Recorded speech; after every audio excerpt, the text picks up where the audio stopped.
Quando nos perguntam quem são as figuras admiráveis, inspiradoras ou favoritas da Bíblia, muitas vêm à nossa mente. Dentre elas, a pessoa que nos vem à cabeça quando pensamos em fé é Abraão. Nós o conhecemos como um gigante da fé. Este Abraão é apresentado como o pai da fé no capítulo da fé de Hebreus. Quando a Bíblia apresenta alguém como um representante da fé dessa maneira, ficamos pensando quão preciosa e grandiosa deve ter sido a sua fé. Sinto até uma certa inveja. Deus disse a Abraão: "Farei de você o pai de uma grande nação."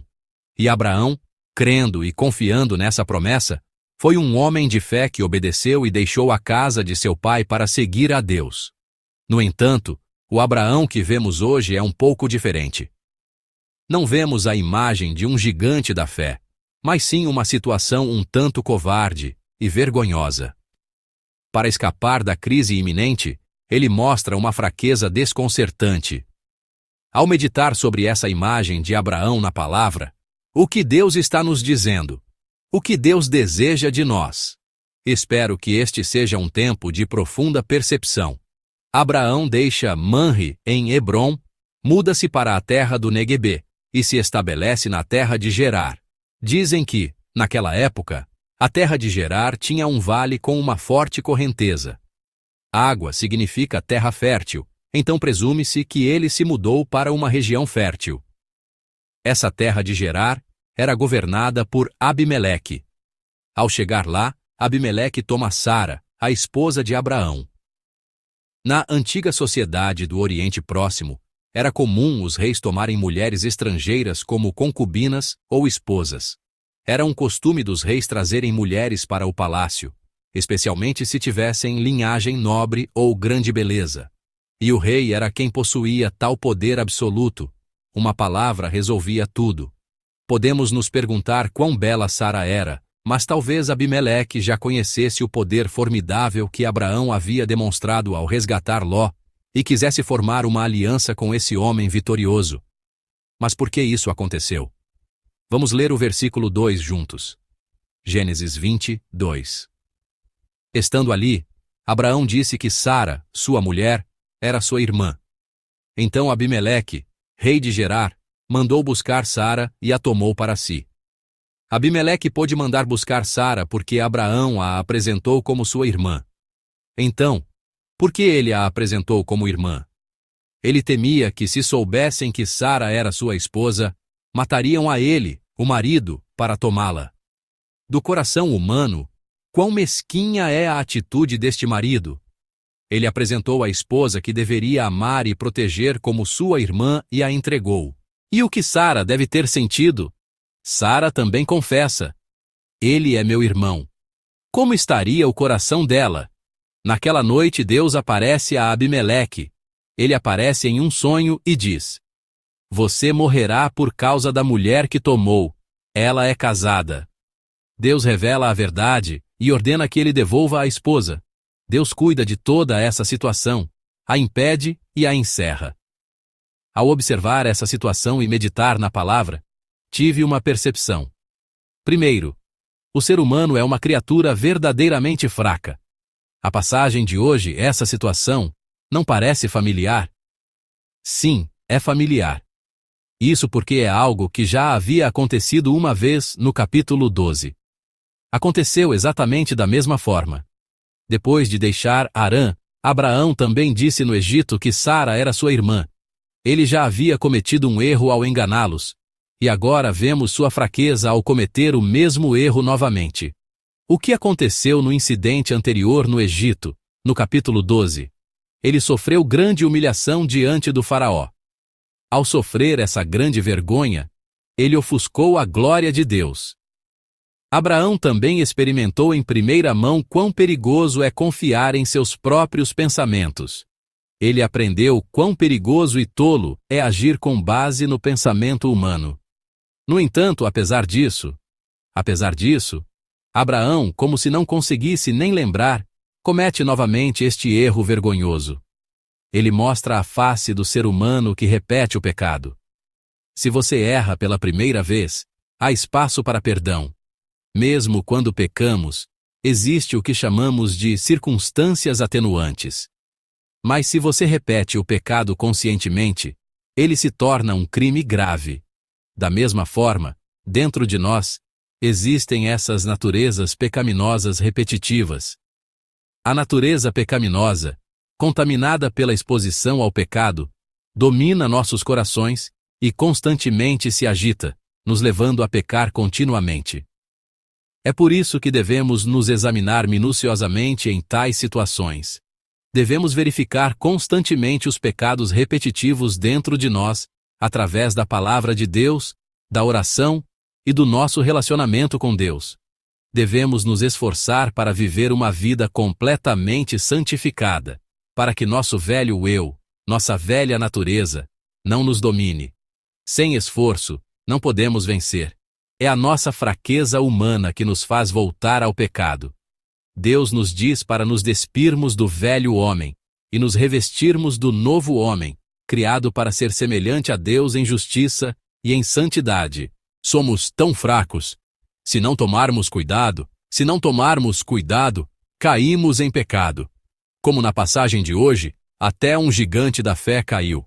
Mesmo que sempre oremos, decidamos e confessemos que nunca mais faremos isso.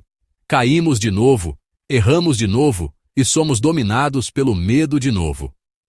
Pode parecer que nossa fé está melhorando pouco a pouco, mas em algum momento nos encontramos de volta ao mesmo lugar. Portanto, amados, devemos admitir nossa fraqueza. Admitindo nossa fraqueza, devemos nos esforçar para nos libertar completamente do pecado repetitivo, lembrando que Deus deseja que vivamos uma vida santificada. Creio que devemos prosseguir com esse esforço. Uma segunda meditação desta passagem é que o crescimento da fé não é algo que a passagem do tempo resolve por si só. No capítulo 12, Abraão tinha 75 anos quando deixou Harã. Foi quando ele cometeu o erro de dizer que Sara era sua irmã. Agora ele tem cerca de 99 anos. Cerca de 24 anos se passaram. Neste período de 24 ou 25 anos, Abraão foi treinado por Deus e ganhou inúmeras experiências. Mas ainda assim comete o mesmo erro. A mesma mentira foi repetida. Claro, isso não quer dizer que os últimos 24 anos de Abraão foram um desperdício.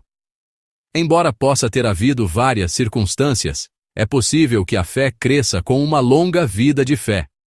Mas o importante é que o tempo por si só não garante o crescimento da fé. O crescimento da nossa vida de fé acontece quando reconhecemos a graça e a intervenção de Deus e caminhamos em obediência. Não acontece apenas com o tempo.